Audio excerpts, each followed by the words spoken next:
Opa, boa noite, gente.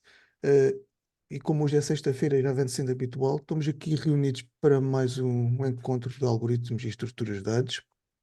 E já vem sendo recorrente nós fazermos este encontro à sexta-feira. Hoje vamos falar sobre a famosa recursividade, que à partida parece um assunto bem básico e, na verdade, o é, mas hoje nós vamos tentar deixar ele ainda mais básico ou com um entendimento mais profundo dele. Porque a recursividade acaba por ser aquele assunto ou se entende ou não se entende bem, e hoje nós vamos fazer um deep dive dentro da parte básica.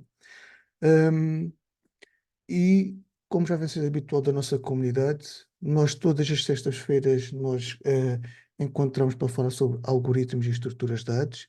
Fazemos a gravação do encontro e estamos a manter a nossa playlist no YouTube. Também temos outro encontro que nós fazemos à segunda-feira, que é de System Design, e neste momento estamos a ler o livro System Design Interview do Alex Shui ou o blog Byte Byte Go, porque no fundo o conteúdo acaba por ser o mesmo. Também discussões super bacanas. Vamos para além do que o livro traz. Por exemplo, trazemos um tópico, desenhar um chat, desenhar um sistema de notificações, e nós baseamos no conteúdo do livro, de um tópico, de um capítulo, e nós vamos aprofundamos a leitura de cada um e os nossos ensaios, a nossa experiência do dia a dia. Falando em concreto do que é o encontro de hoje, no fundo, nós há algum tempo que nós nos encontramos para falar sobre algoritmos e estruturas de dados. Não é um assunto muito falado e que se encontra assim muitas pessoas a falar, e nós vínhamos em contato com alguma frequência, mas sentíamos que as pessoas ou não estavam todas na mesma página, porque nós encontrávamos para resolver problemas do lead code. Então a nossa ideia foi criar uma espécie de um roteiro, de um learning path, de um zero to hero, e desde o ponto mais básico, mas quando a gente fala do ponto mais básico, da raiz é fazer um deep dive mesmo do conceito dos arrays, vários approaches de arrays, arrays dinâmicos, arrays estáticos, como fazer resizing deles, qual é o shape que eles têm na memória. A mesma coisa para strings, alguns approaches de estruturas de repetição ou de algoritmos de repetição para treinar o músculo, algumas técnicas, e hoje chegamos à recursividade.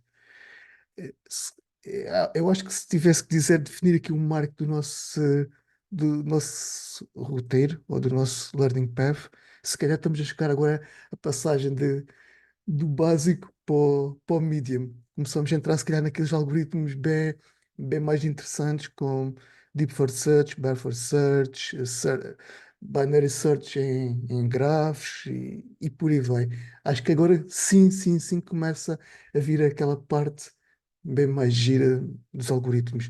Mas eu acho que foi essencial tudo isto que fizemos para trás, porque cada uma destas estruturas de dados que está para trás, que nós já discutimos com alguma profundidade, acaba por ser fundamento para muitas que vão vir a seguir. E é uma coisa que nós temos vindo a perceber quando a gente fala de algoritmos, e a experiência que nós trocamos uns com os outros é: há aquilo que nós sabemos que sabemos, há aquilo que nós sabemos que ainda não sabemos porque simplesmente não tivemos a oportunidade de estudar, e há aquilo que nós nem sabemos que não sabemos. E acho que o propósito deste encontro e várias pessoas a discutir opiniões e dar insights ou a dar feedback do que é o dia a dia traz um enorme benefício para estas discussões e o approach e a ideia de cada um de vários algoritmos. Às vezes, algoritmos que nunca ouvimos falar simplesmente, e nesta troca de ideias, nós acabamos por aprender uns com os outros. Ou uma técnica, ou um insight de aplicabilidade de um algoritmo tem sido super bacana, no fundo, estes encontros. Outra coisa que nós temos vindo a fazer é, tentamos manter aqui no GitHub, basicamente é um repositório para este encontro, em que nós tentamos manter os encontros que já gravamos e alguns exemplos que nós usamos e tudo mais. Aqui há alguns exemplos, material, demos que nós encontramos que explicam melhor do que a gente explicava, exemplos gráficos. Nós tentamos manter aqui no fundo sempre também o repositório ehm, sempre, sempre atualizado. Outra coisa importante, gente, é este roteiro está definido e a gente tenta fazer ele seguir um caminho com baseado naquilo que é a nossa experiência. Mas ele não está fechado. Alguma sugestão que alguém tenha, de algum tópico que vocês acham que devia de vir antes ou que a gente devia de abordar, porque será importante para uma outra estrutura de dados a seguir. Todas as sugestões são bem-vindas. Se vocês quiserem fazer abrir um bicho no GitHub ou dizer lá na comunidade ou falar diretamente connosco, nós agradecemos, será super bacana. Outra coisa que nós temos tentado manter sempre ativo tem sido o nosso meetup. Estamos super contentes que tem trazido gente nova, ainda bem. Isso tem sido super bacana. A agenda não tem muito o que dizer. Segundas e sextas-feiras, sempre às 8h30, horário do Brasil. Para mim, para o Giovanni, que estamos aqui destoados, é outro horário, mas nós arranjamos. E é isso aí. Bom, para o nosso assunto de hoje, recursividade. Só deixar também aqui uma nota, gente. Ah, nós vamos falar sobre recursividade, mas os nossos insights são na ótica de linguagens orientadas a objetos. E por isso nós estendemos a recursividade para mais um encontro. E na próxima sexta-feira vamos continuar a falar sobre recursividade, mas no approach, no paradigma funcional. Nós encontramos um amigo nosso que também vem a estudar há algum tempo connosco e ele tem algum conhecimento mais do que nós aqui sobre o approach funcional.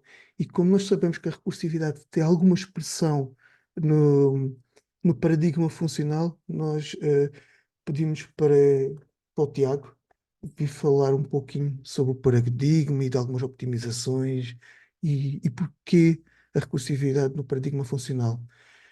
Outra coisa importante é, todos os exemplos que nós vamos trazer não é específico de uma linguagem. Aliás, nós somos um pouco poliglotas a nível de linguagens de programação.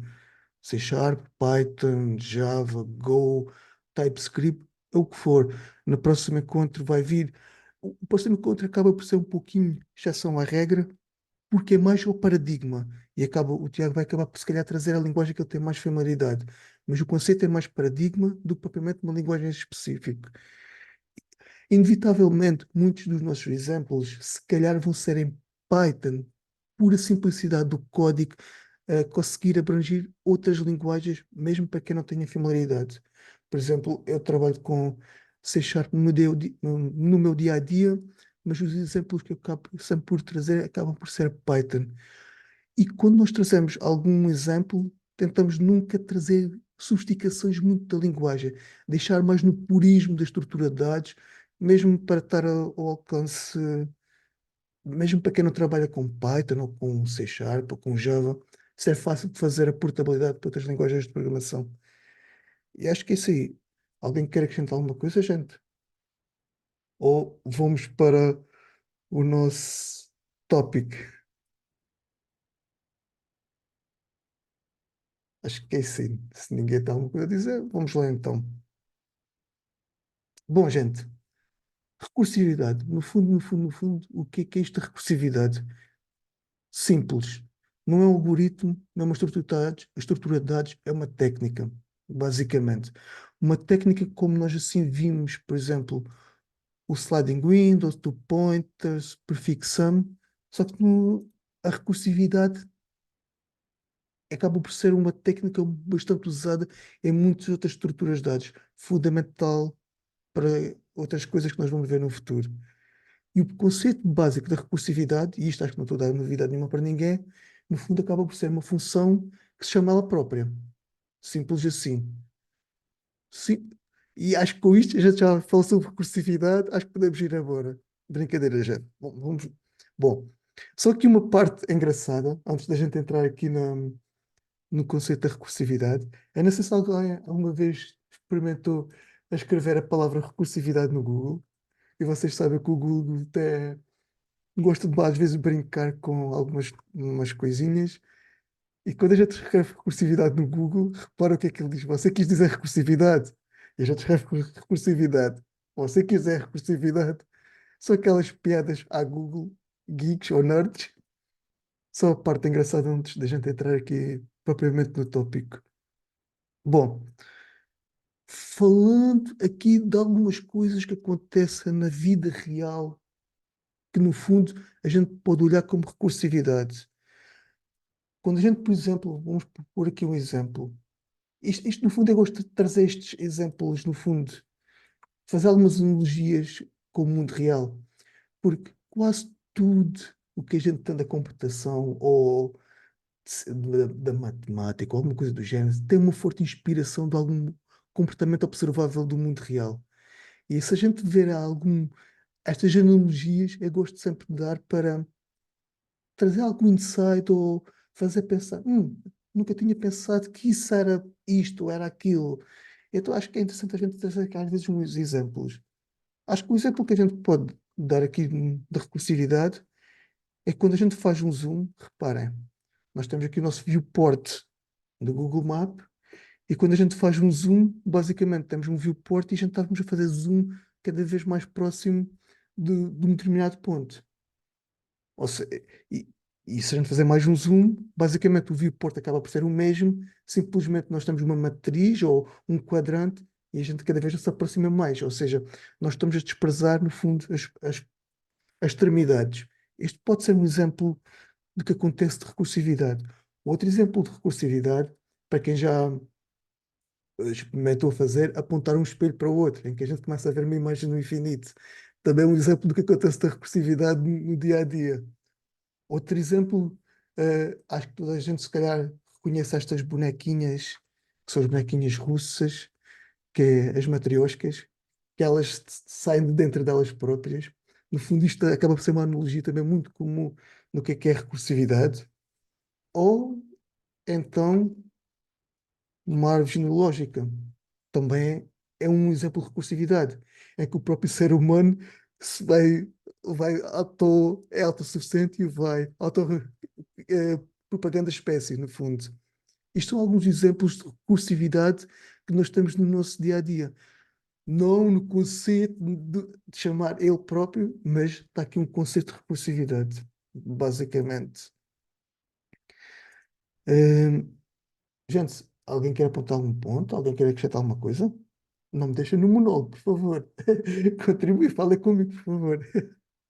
Ou diga que pelo menos tudo o que eu estou a dizer não faz sentido nenhum. Não, bacana, Nelson. Bem legal aí. Curioso esses exemplos reais aí. Eu não tinha, nunca tinha relacionado a isso. Não, bacana. Gostei dessas curiosidades. Não é? No fundo, a gente conseguir fazer estas analogias com o mundo real também, se calhar, nos começa a fazer pensar em resolver problemas que nos chegam e a gente nunca pensou: olha, este algoritmo se adequa a este tipo de problema. Porque mais importante do que a gente identificar o algoritmo é a gente saber o problema, qual é que se adequada, o determinado problema, qual é o algoritmo que se adequada melhor. E a gente ter estes insights acaba por ser interessante. A recursividade, ela própria tem uma ligação muito direta com o conceito da matemática. Aliás, ela nasce da matemática. E um exemplo que a gente temos também parecido a recursividade, ou que tem alguma semelhança com recursividade, ainda que não seja a origem, no fundo é a indução matemática, que basicamente é uma técnica usada para provar que determinada teoria está certa. Um exemplo, gente, vou passar muito leve disto, porque isto é só mesmo para trazer um pouquinho a origem de onde é que vem a recursividade.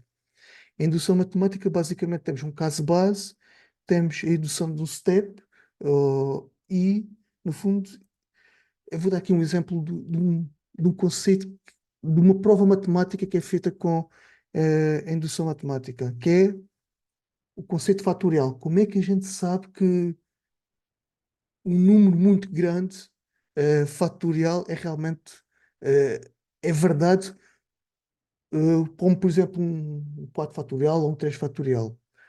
A indução matemática diz-nos para nós que temos de ter um caso base e o que é que a gente pode dizer? Que um fatorial é igual a um e que K fatorial é igual a k menos um fatorial vezes k menos 2 fatorial até chegar a 2 1 e por aí vai. Se nós temos isto como prova, e se conseguimos dizer que k menos um eh, k vezes k menos um é verdade, então nós também podemos dizer, vamos tentar provar que k mais um é igual a k mais um fatorial vezes k fatorial vezes k menos um fatorial. E é isto o conceito de indução.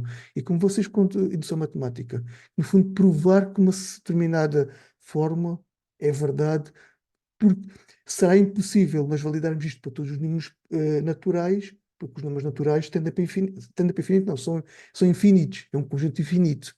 Ou seja, é impossível nós validarmos para todos os números. E é daqui que vem o conceito. Ahm, Porquê é que eu trouxe este exemplo? Porque se nós olharmos para o shape, ou para o template, ou para aquilo que é a ideia de formação de uma função recursiva, tem justamente o caso base, e aqui chama-se indutive step, mas nós chamamos o caso recursivo. Vamos tentar olhar agora aqui, esquecendo aqui a parte da matemática, aquela parte chata, odiada por muitos, ou não. Vamos olhar Ô, aqui. Nelson, Boa. desculpe ter, você, Diga. você consegue dar um pouquinho de zoom aí, Nelson, por favor? Obrigado. É, Está melhor agora? show, tá ótimo, valeu. Boa. Então vamos lá, gente. Quando a gente fala sobre a recursividade a gente pode-se dizer que tem três regras. Primeiro, tem que ter um caso base. E o que é esse caso base? Se nós tivermos um caso base, basicamente uma função recursiva vai se estar a chamar até um infinito. O caso base é aquilo que permite a função recursiva se resolver por ela própria, que ela sabe que quando chegar a este ponto, é uma condição que ela chegue a este ponto, eu sei isto, bate pronto. Eu não tenho que me chamar a mim mesmo para novamente saber. Vamos ver isso com detalhe. A segundo caso a segunda regra a cada iteração da recursividade, o estado daquele contexto vai mudando e tendendo para o caso base. Vamos ver com detalhe, quando a gente escreve o código, eu vou já mostrar o código para isto ficar bem mais claro. E a terceira, que é natural, é a função deve se chamar ela própria. Pronto, isso é a base da recursividade. E se nós olharmos para aqui, para estas duas verdades, que é caso base e caso recursivo, está muito próximo daquilo que nós falamos aqui de indução matemática. Mais uma vez, gente, não é a origem da recursividade, é só uma similaridade curiosa que a matemática tem com recursividade, apesar da recursividade devido aos conceitos matemáticos. E se a gente olhar para aqui, temos caso base, indutive step, e nós aqui temos o caso, recursive case, ou recursive step. Vamos tentar ver se um pouquinho na prática. Gente, eu vou trazer aqui alguns exemplos agora, mas vou deixar, os exemplos que eu vou trazer são todos eles bem simplistas, para mesmo nós chegarmos ao propósito da recursividade. Vamos pôr aqui o exemplo de um caso bem básico de recursividade. No fundo, o caso do fatorial. O que é que nós sabemos como caso base? Nós sabemos que n igual a 0 é igual a 1 e n igual a 1 é 1. Ou seja, quando chegar o número n à nossa recursividade, eu sei que tenho que resolver com isto, com 1, e quando chegar 1, ele também é o próprio número. Todo o restante, eu tenho que fazer a multiplicação, tenho que ir descobrir qual é, ou seja, fazer recursivamente até chegar n-1, n-1, n-1, até chegar aos meus casos base. Posto isto, o que é que no fundo é o caso base? É aquilo que eu sei como verdade absoluta, que a própria função é capaz de responder por ela mesma. Já o caso recursivo é uma pequena fração do problema, mas que ele não consegue responder diretamente. No fundo, é uma divisão do problema, é uma parte mais pequena, ou é subproblemas. Vamos pensar que nós temos aqui 4. 4, a minha função recursiva não sabe responder diretamente qual é o fatorial de 4. Então, ele chama 4 menos 3. Entrou 3, ainda não sei responder. Então, chama novamente, entrou 2. Ainda não sei responder. vai entrar um, opa, esse eu sei o que é. Quando diz, pergunto o que é, qual é o fatorial de um, eu sei o que é um. Boa. Então agora começa a função recursiva, o caso base, começa a responder para as calls que foram feitas anteriormente. Simples assim. O que é que acontece se nós não tivermos um caso base? Se isto simplesmente desaparecesse, então eu teria a chamar isto por um infinito. A minha função recursiva nunca pararia. Ou seja, regra básica, uma função recursiva tem que ter sempre um caso base, a condição de paragem, posto assim por outras palavras. E o caso recursivo é simplesmente a divisão do problema num aspecto mais simples. Isto, no fundo, acaba por ser, vamos chamar, o template de uma função recursiva. Algum ponto, gente? Alguma questão? Algum ponto que vocês queiram acrescentar? Ou alguma coisa que queiram corrigir? Acho que não. Acho que vou continuar, gente. Bom, o que é muito comum nós compararmos, quando falamos de recursividade? Compararmos a iteração com recursividade. E aqui nós podemos, perdão, gente, nós podemos comparar a recursividade com a iteração em vários aspectos. Primeiro é o shape da recursividade. Basicamente, a recursividade foi aquilo que nós falamos anteriormente. É uma função que tem um caso base e tem o caso recursivo e basicamente dividido um problema em subproblemas. Em que esse subproblema resolve-se da mesma forma que o problema, que todos os outros steps. Basicamente é isto. Já a iteração. E como é que a recursividade para?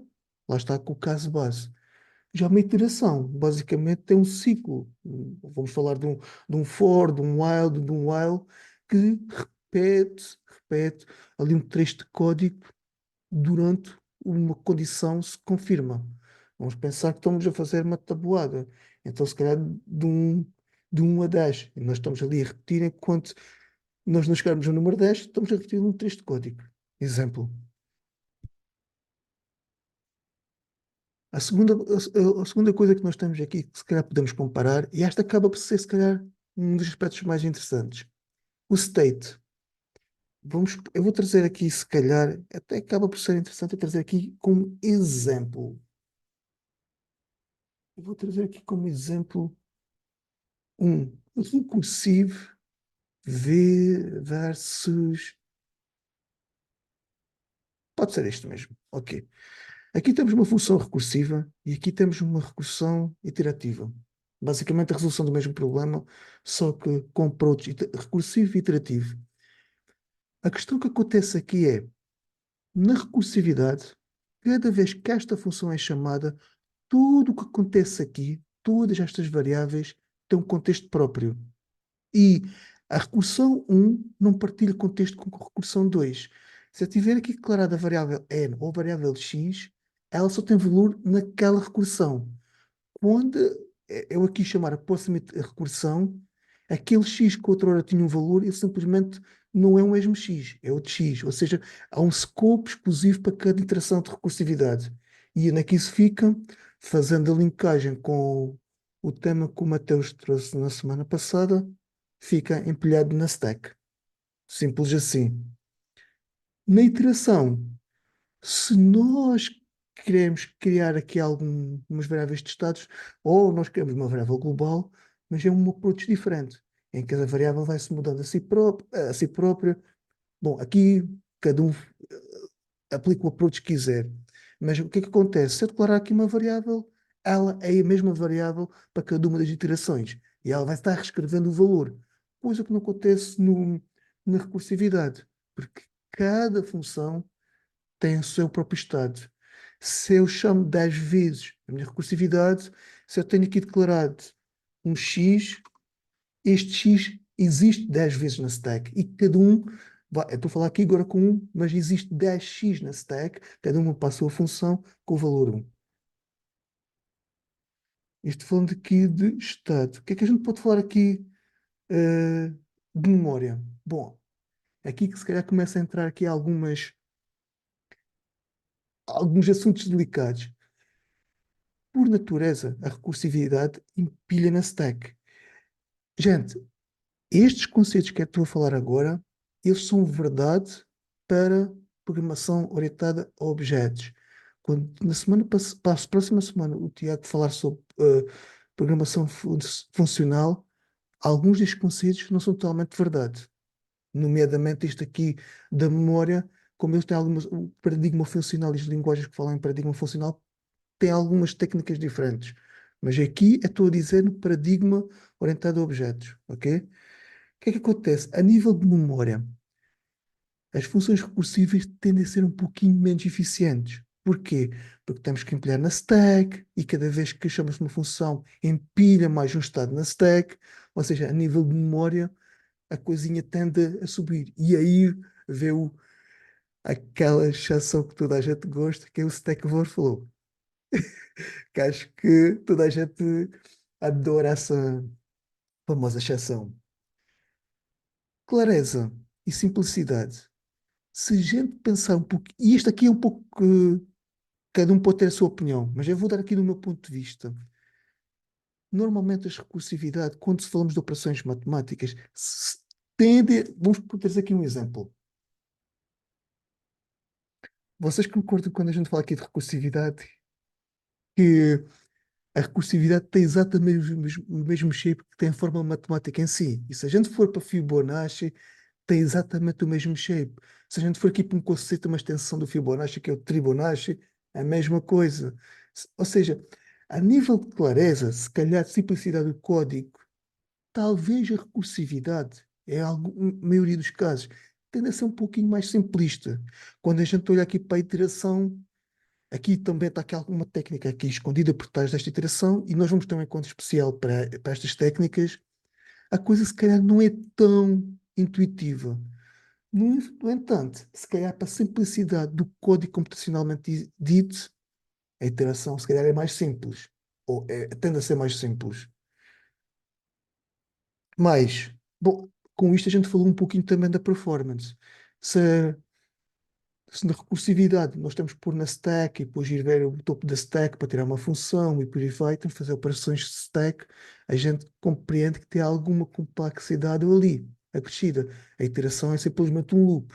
Ou seja, neste sentido, a nível de performance, a iteração tende a ser um pouquinho mais eficiente. Mas erros em runtime, este no fundo é o famoso Stack Overflow que a gente falou quando falamos aqui de estado, ou de memória, perdão. Se nós não tivermos um controle, a stack tem um limite de operações que a gente pode empilhar. E a gente pode fazer aqui um exemplo. Se nós não tivermos algum controle de quantas chamadas recursivas nós vamos fazer, certamente a nossa linguagem nos vai proteger. E porquê é que as linguagens de programação fazem isso? Porque a stack tem algum um limite. Porque se a stack não tivesse um limite, significava que nós estávamos a empilhar enquanto houvesse memória. Então nós se calhar íamos roubar memória a outros softwares ou ao próprio sistema operativo. Ou seja, a linguagem de programação ou framework tende-nos a proteger a isso. Amigo, estás-te a portar mal, estás a ter um comportamento abusivo, vamos proteger aqui no fundo as restantes aplicações que estão a correr na memória, basicamente. E por fim, tracking ou debugging. Acredito que toda a gente já tentou fazer debugging de uma função recursiva que às tantas se perde em que loop é que já está. Tudo bem que hoje em dia os IDEs têm lá a stackzinha do lado, que nos permite, se calhar, auxiliar nisso, mas acho que toda a gente concorda que fazer um debug numa função interativa tende a ser bem mais simplista do que uma recursiva. Acho que aqui acho que concordam todos comigo. Bom, vamos trazer aqui alguns exemplos. Recursividade versus. Gente, alguém quer acrescentar algum ponto antes de mostrar aqui alguns exemplos? Tá mandando bala, tá mandando bem, Nelson. Você tá no flow aí. Boa, boa, boa. Gente, se eu estiver a falar muito rápido, em entusiasmo, só por favor, corta. Ou pelo menos para tomar um pouquinho de água. Então vamos lá, gente. Aqui há alguns exemplos de recursividade versus iteração. Vamos começar, se calhar, aqui pelo mais básico, mais simples, que a gente já falou aqui um pouquinho, que no fundo é o fatorial, que é multiplicar todos os números desde n até 1, por exemplo. Aspecto recursivo. Gente, só antes de a gente mostrar aqui os exemplos, até acho que se calhar é interessante é falar aqui da complexidade assintótica, porque eu já tenho aqui um pouquinho, aqui alguns exemplos e a gente vai no flow até do exemplo. Deixa-me voltar só aqui um pouquinho, perdão, gente. Vamos falar aqui um pouquinho. Nelson, deixa eu te interromper por um segundo. Boa, boa, boa. O Fernando estava perguntando como é que é a interação aqui no grupo. Pessoal, fica à vontade para levantar a mão ou só abrir o microfone e falar no meio do caminho. É Se é isso só aí. levantar a mãozinha para deixar quem está falando terminar o pensamento, mas fica à vontade. O Nelson tá mandando bala aí, tá empolgado aí com a recursão, mas a ideia do grupo é justamente a gente trocar ideia, né? Então, se tiver qualquer opinião, qualquer coisa aí, principalmente discordando, vamos trazer para a roda que esse é o espírito. É isso aí, gente. Ou no chat, alguém vai estar aqui a olhar. E é isso aí. Boa, boa. Ok, no fundo, está aí o Giovanni e o Mateus. Alguma coisa, alguma pergunta que vocês achem pertinente, a gente interrompe. E é isso aí. Bom, eh, vamos voltar depois aqui a cada um dos exemplos sobre recursividade versus iteração. Mas acho que é interessante também encaixarmos logo aqui um pouquinho com a complexidade assintótica. Este tem sido um approach que nós vamos tentando fazer em todos os encontros, tentar ler a complexidade assintótica dos algoritmos. Porquê? Porque nesta fase ela é simples de ler, ou tende a ser simples. Gente, mas vai haver algoritmos que é uma loucura só tentar ler a complexidade assintótica. E se nós com um pouquinho treinarmos esse músculo, perceber a complexidade assintótica, no futuro tende a ser mais fácil. E esse foi o propósito que nós encaixamos logo. Apesar de não ser o assunto mais básico, nós encaixamos logo complexidade assintótica ou Big O Notation logo no primeiro encontro. Para quê? Para conseguirmos fazer essa análise encontro a encontro.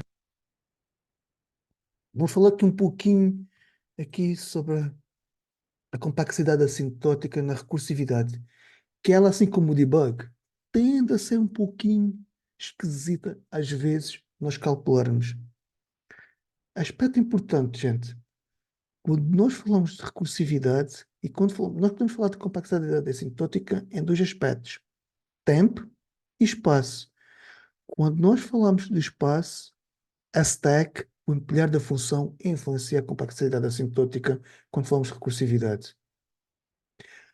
Se você estiver no processo seletivo e o entrevistador dizer que para ele não influencia, tudo bem. Mas eu acho que aconselho, e, e cada um faz o que quiser, complexidade, quando falamos de recursividade, o facto de pôr a função na stack call, influencia o espaço.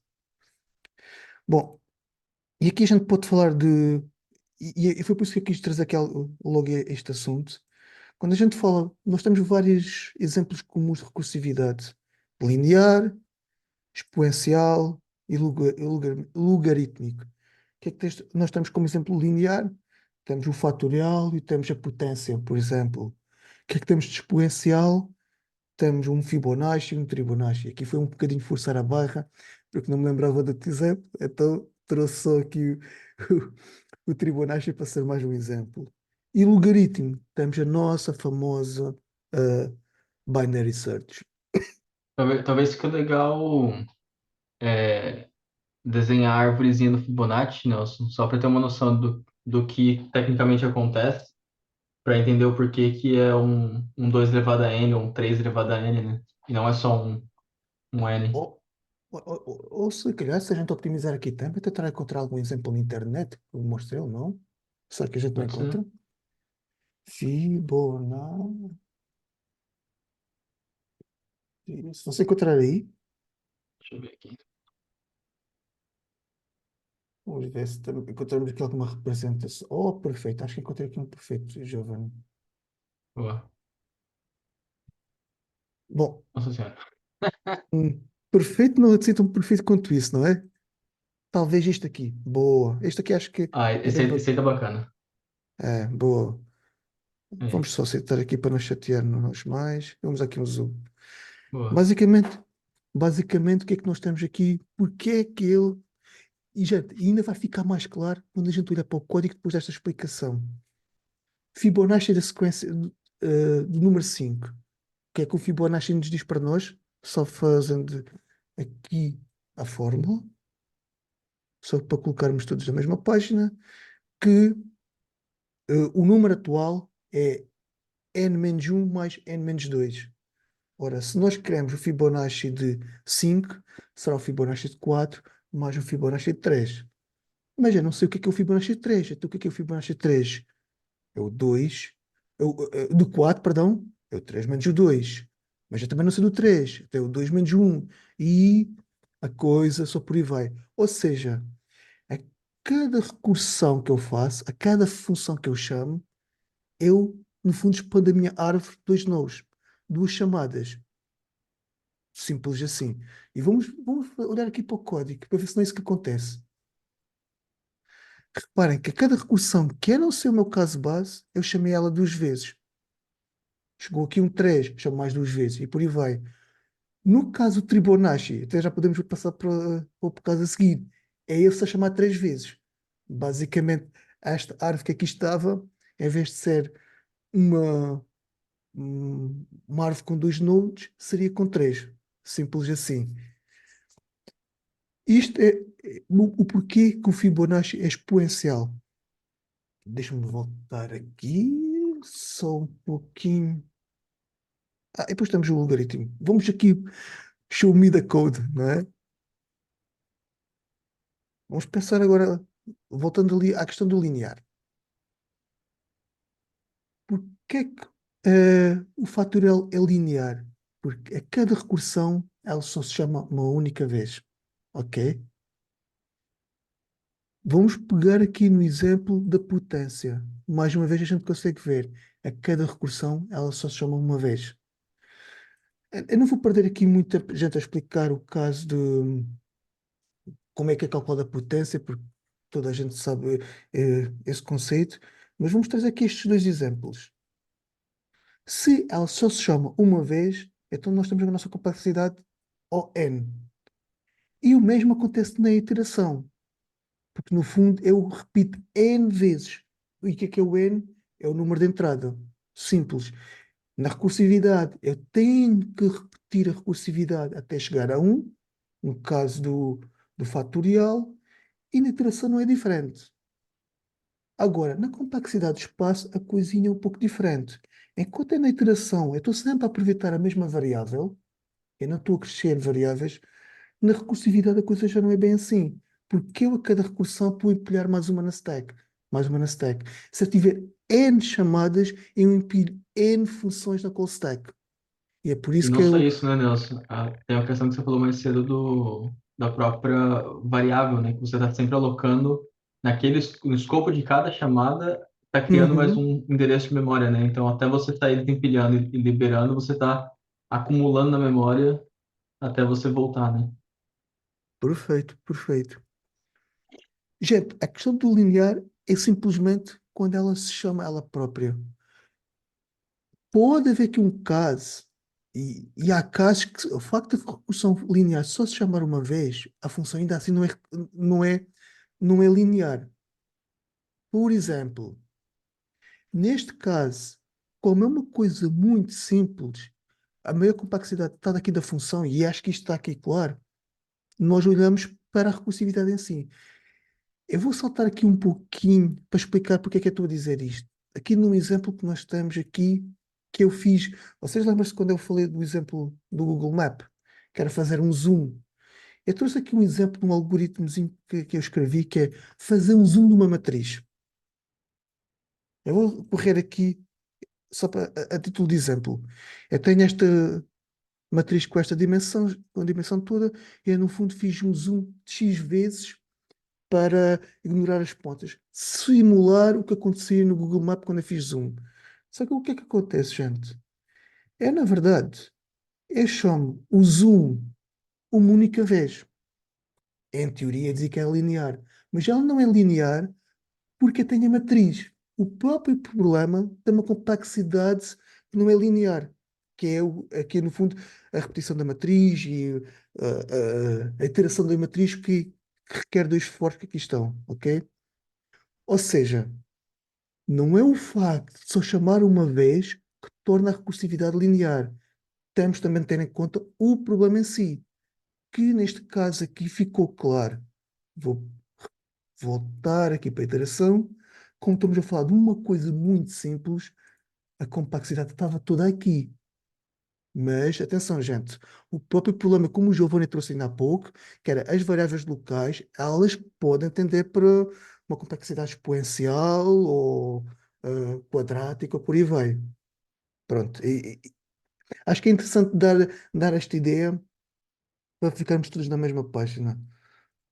A potência, no fundo, acaba por ser simplesmente a mesma coisa que o fatorial, simplesmente muda o problema, mas a nível de complexidade é a mesma coisa, que é o quê? É voltar a repetir a minha potência multiplicando todas as bases x vezes, quantas vezes? N que é o meu número de entrada. Porque é que no linear, na iteração, o espaço mantém-se 1? Porque eu prevê a mesma variável. E aqui a história é a mesma. É esse stack que está a influenciar a nível de complexidade do espaço. Vamos aqui, no fundo, para o Fibonacci, que é aquilo que estávamos a explicar na árvore. Fibonacci. Aqui está. Deixa-me dar aqui um zoom, gente. Você está, se vocês estiverem a ver mal, gente, digam, por favor. Bom, aqui mais uma vez, a complexidade vem da própria recursão em si. Que é o quê? A cada iteração, eu. Alguém apontou ótimo, ótimo. A cada recursão eu chamo mais duas. A cada uma, esta aqui eu vou chamar mais duas, esta mais duas e a coisa por aí vai. Daí vem a complexidade exponencial. Dois porquê? Porque eu estou a chamar duas vezes. Vamos trazer aqui o Fibonacci, se bem que isto depois ele está na mesma ordem de magnitude a nível de complexidade assintótica, mas é só para nós percebermos porque é que a base é 2 ou 3. Porque são 3, são 2, quantas vezes? M. Simples assim. Até a nossa Constituição Básica eh, ser atingida. Já na complexidade, A conta fecha, Nelson? Eu sei que eu só bateu curiosidade agora. Tipo, se volta no Fibonacci, que é mais simples. Tipo, a conta. Assim, talvez não fecha, mas fiquei pensando. Se você tem uma interação de ON, né, e você está percorrendo um array de 10 posições, você sabe que o N vai valer 10, né, em números absolutos. Será que dá certo a conta aqui? Fiquei curioso, tipo, se a gente saber quantas vezes, por exemplo, o nosso N, no caso, no teu caso aí que você está testando, é 13. Então seria sim. 2 elevado a 13. Será que é isso exatamente em número absoluto que vai ser chamada a função? Você fala mesmo se aqui a complexidade assintótica é exatamente não É, eliminando constantes. fiquei curioso. Eh, Nunca parei de vou- fazer essa conta. Vamos para deixar para trabalho de casa, senão você vai me deixar mal visto. Brincadeira, gente. Honestamente, eu acho que sim, porque a gente não despreza nenhuma situação a menos que chegue aqui. Olhando aqui Sim. matematicamente para a coisa, porque você não tem optimizações nenhumas que não faça isto, não faça aquilo, coisa que você se calhar teria com. Sabe quando é que ela não bateria certo? E aqui nós já estamos a pôr a carroça à frente dos bois, quando a gente aplica Dynamic Programming. Ah, não, sim, com certeza, porque você está economizando, mas. É, Mas sei lá, aqui só quando. se a gente pensar num caso bem simples, né? Que tipo seria, sei lá, o, sei lá, 3 que aí ele expande para 2 e um e aqui expande para um e zero, né? Então você teria, teoricamente você vai entrar uma, duas, três, quatro, cinco, né? Aí 2 elevado a 3 2, 4, 16.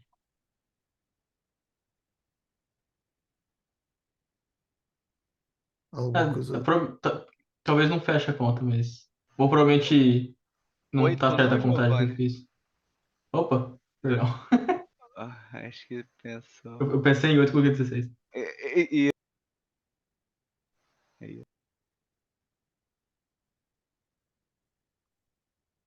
Mas acho que. Mas esse aí.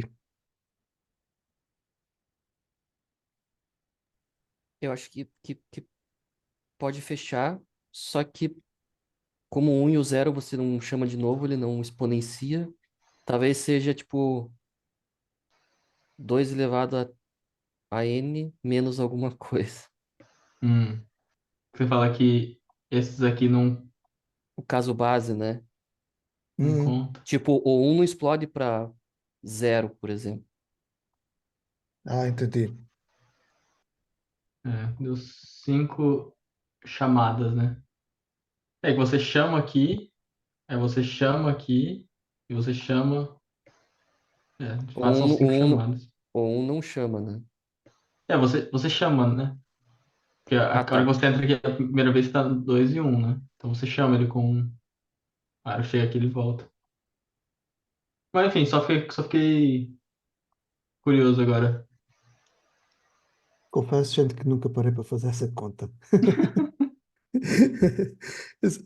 Eu só vou mesmo na complexidade assintótica, no fundo. Bom, só para enquadrar um pouco o que o Giovanni estava a perguntar, era se realmente a complexidade assintótica que ele está expressa representa o número de iterações que é feito. E só para deixar bem claro, isso não é o propósito da complexidade assintótica.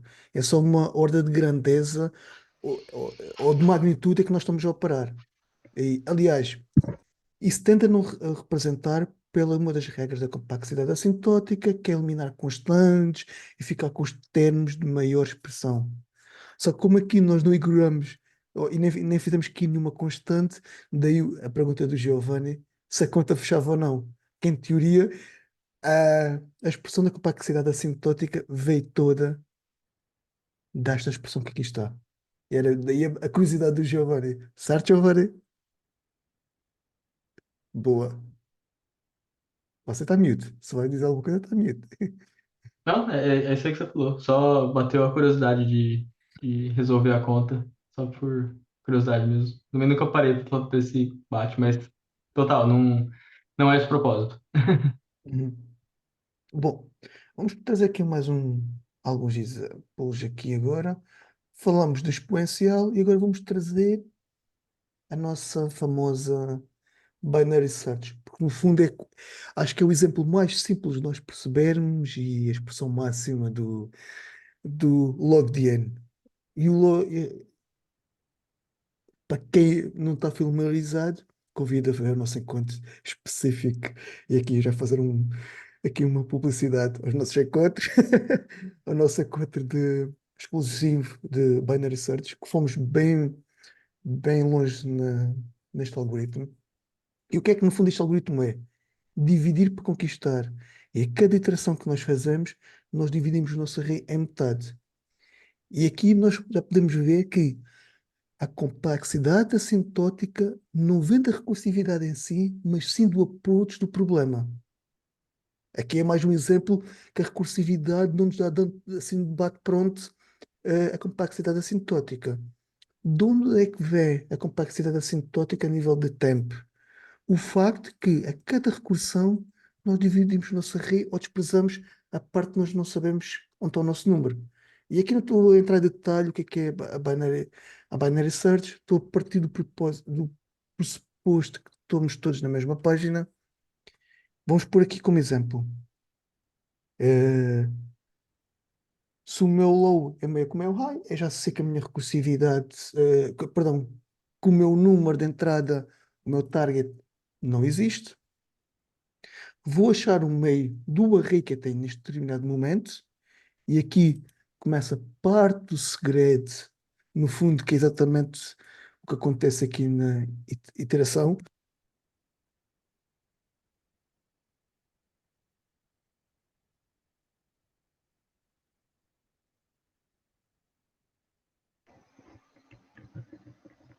Só ficou mudo, né? Tá, O tá, tá, pessoal, eu acho que tá mutado. Perdão, gente, perdão. Fechei o microfone para tossir, peço imensa desculpa, gente. Vamos lá. esse Nelson com esse microfone fancy dele aí. Voltando, basicamente, quando o low é maior que o high, significa que o target não foi encontrado. Aqui vamos achar o meio do nosso array. E este array aqui, gente, que está sendo passado como argumento, está a ser reescrito a cada. Não, mentira. Ele está sendo sempre passado com o mesmo valor, mas aqui o nosso high e low é que está sendo ajustado. Alguma coisa, Giovanni? Ok. Vamos continuando. Ahm, Posto isto, a cada recursão que nós estamos a fazer, cada vez nós estamos a desprezar maior parte do nosso array, porque eu faço uma primeira recursão, tenho metade do meu array, faço outra recursão, tenho metade da metade, faço outra recursão, tenho metade da metade da metade. E, ou seja, o que é que isto quer dizer? E acho que este é o ponto importante.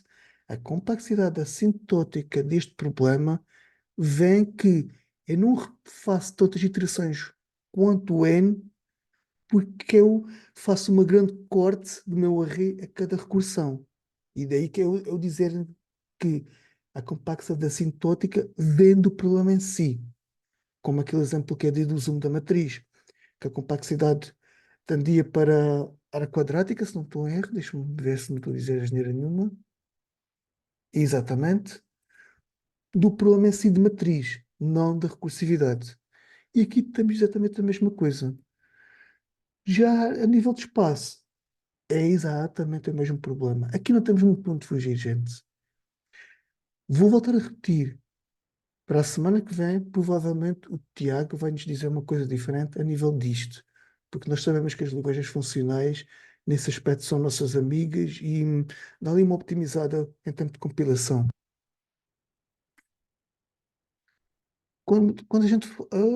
Deixa-me passar aqui novamente para o Binary Search. Quando a gente fala aqui a nível de,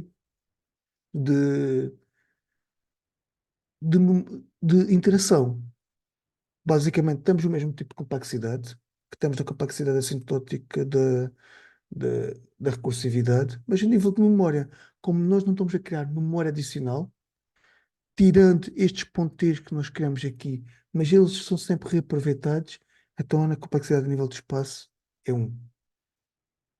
E fazendo aqui estas analogias a nível de iteração versus recursividade, acaba por ser um pouquinho isto.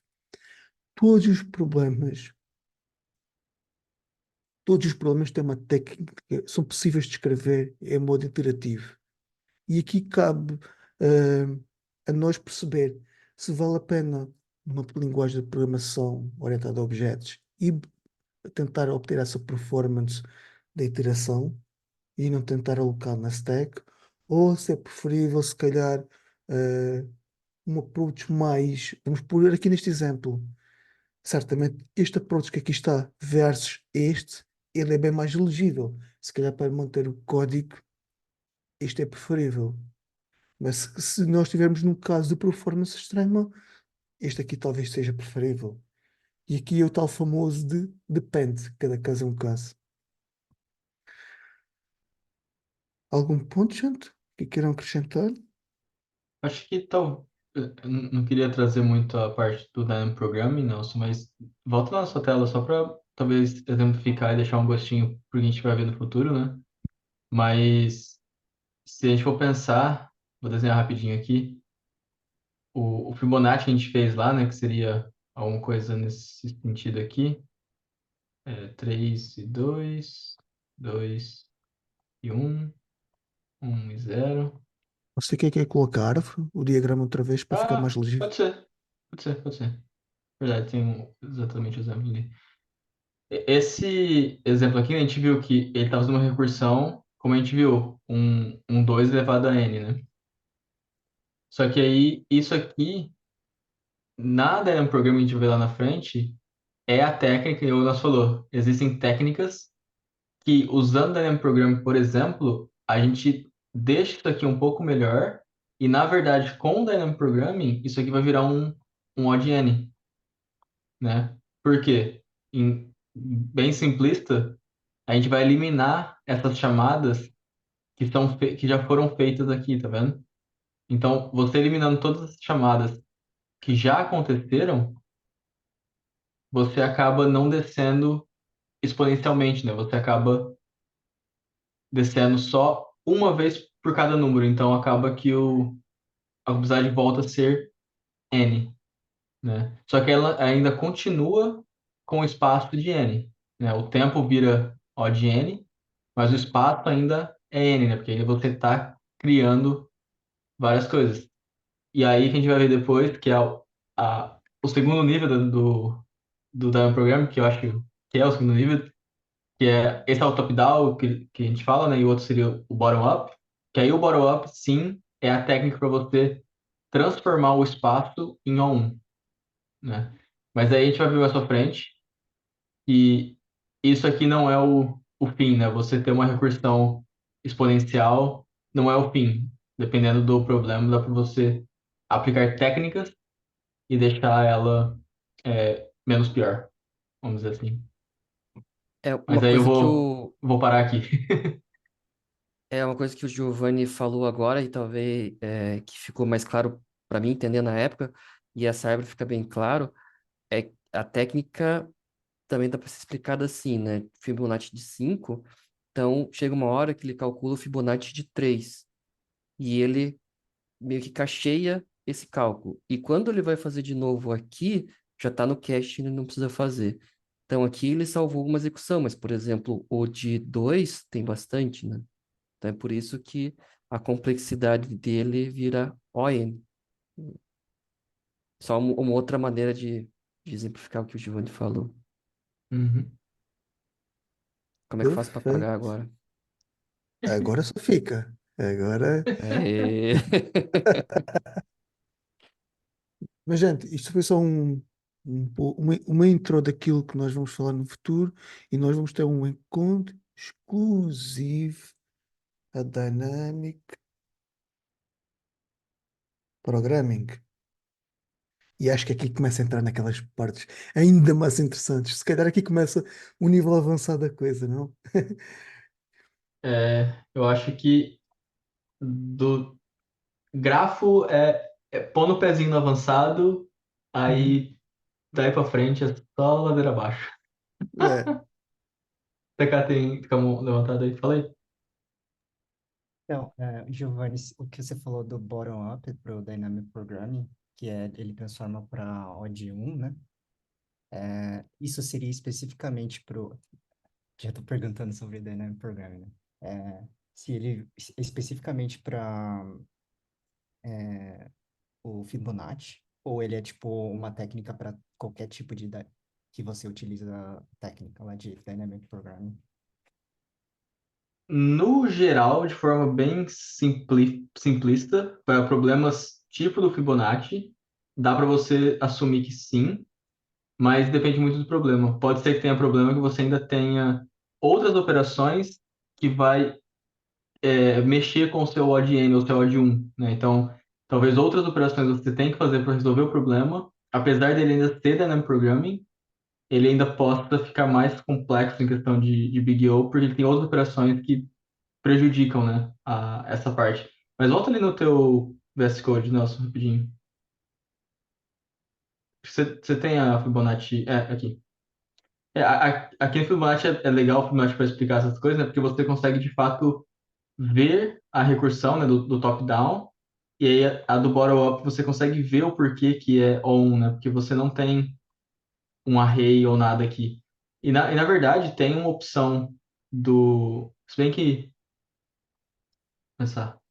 Na verdade, tem a opção do bottom-up, que em vez de você usar as variáveis dessa forma, você usa um array. E aí, você usando o bottom-up com um array, você ainda está ON, né?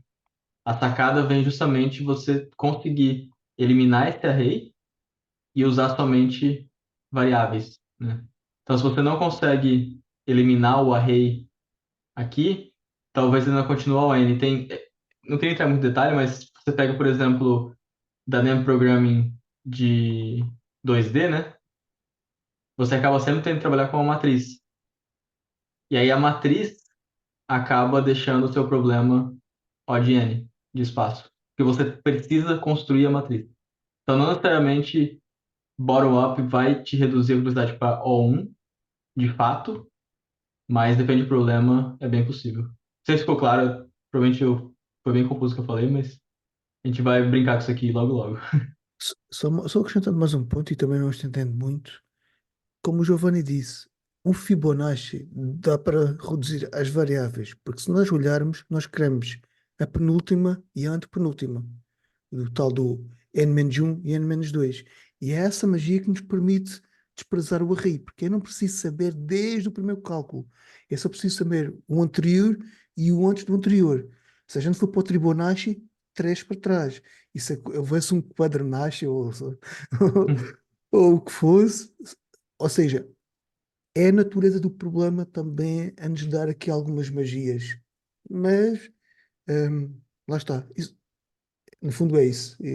Gente, a gente vamos falar dessas técnicas de bottom-up e top-down, que elas têm, estão intimamente ligadas um pouquinho com recursividade. E é por isso que nós no início do encontro dissemos, nós vamos fazer um deep drive do básico da recursividade, porque a recursividade vai estar, vai estar presente em muitas das estruturas que nós vamos falar aqui no futuro, só com um approach mais sofisticado. Uhum. Mas fez sentido, TK? O que eu falei pra você? Fez sim. Acho que quando a gente chegar lá, a gente vai tirando mais dúvidas depois. Vai. O grande problema do Dynamic Programming não é nem a estrutura, é você conseguir descobrir qual que é como resolver o problema em si, os subproblemas. Mas a gente chega Uhum. lá. Bom, vamos back to the recursividade. Achei que você falar de backtrack, nossa, já deu um arrepio aqui. Bom, recursividade. E eu não sei se alguém já se tinha preparado para olhar por os vários tipos de recursividade que nós temos. Nós podemos, num primeiro nível, identificar a recursividade como direta, indireta e nested. Vamos falar agora primeiro, se calhar, das diretas. O que é que nós temos como direta? Nós aqui, dividimos alguns exemplos, temos linear. Vamos ver aqui um exemplo, e isto é muito simples de ver o que é uma recursividade linear. Aliás, foi o que nós mais vimos aqui até o momento. E isto começa a fazer, se calhar, sentido e dar-nos alguns insights também para nós conseguirmos calcular a complexidade assintótica. Alguns insights, algumas dicas. Linear, gente, é tão simples como uma função se chamar a aula uma única vez. Simples. É só isto. E aqui está um exemplo bem bobo de uma recursão linear. É simplesmente eu desincrementar até zero. Nada mais do que isto. Linear só se chama uma única vez. Simples. Vamos para o próximo passo. Foi aquilo que o Giovanni desenhou na árvorezinha. No fundo, esta representação que aqui está é a cada chamada, ela chamar-se mais do que uma vez. No fundo, construir esta árvore. E o exemplo claro disso acaba por ser o. Deixa-me voltar aqui. O Fibonacci é o exemplo disto. Há mais exemplos, gente, mas acho que é interessante nós trazermos estes exemplos mais simplistas para trazer os conceitos do que propriamente um exemplo muito sofisticado. O que é que temos a seguir? A seguir, acho que podemos olhar. Ficou entendível, gente, esta parte. Linear só se chama uma vez. hum, recursividade, recursividade, no fundo, ela forma uma árvore. Chama-se mais do que uma vez. A seguir temos tail. E aqui começa, se calhar, e acho que este aspecto aqui acaba por ser o mais importante nós atendermos este tipo para linkar com o que o Tiago vai falar na próxima semana, no conceito funcional. O que é o tail recursation? Vamos lá. É dita recursão de cauda. Onde é que está aqui o exemplo? Não é este o exemplo. Está aqui.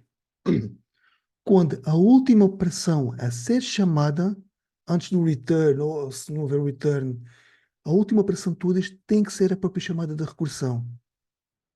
Vou voltar a repetir, gente, tem que ser a última chamada e vou dar aqui. Este é um exemplo mais sofisticado de Fibonacci, outro approach que é possível. E agora vou pôr, no fatorial, perdão, gente, fatorial. E vou pôr ele aqui em perspectiva com outra forma de resolver Fibonacci. ah, Perdão, gente, fatorial. Estes são dois approaches, este aqui e este aqui, de resolver fatorial com recursividade. Mas o da direita não é tail recursation e o da esquerda é. Porquê? Porque ficou para trás fazer ainda esta multiplicação. Ou seja, a chamada da função não foi a última operação. Nesta aqui é. Ok, gente? E este acaba por ser o aspecto mais importante, se calhar, para aquelas famosas optimizações de cauda. Ok? Uhum. É E, aqui que e- ficou. Força, Giovanni. não, terminei. No fundo é isto. Ou seja, o que é que nós estamos a fazer aqui? Linkando com o que o Mateus falou na semana passada com a stack.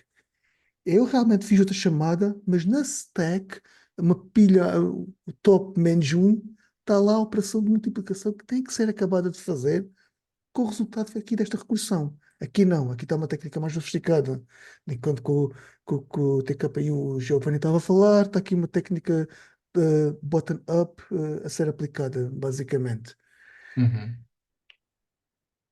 E quer complementar agora, Giovanni?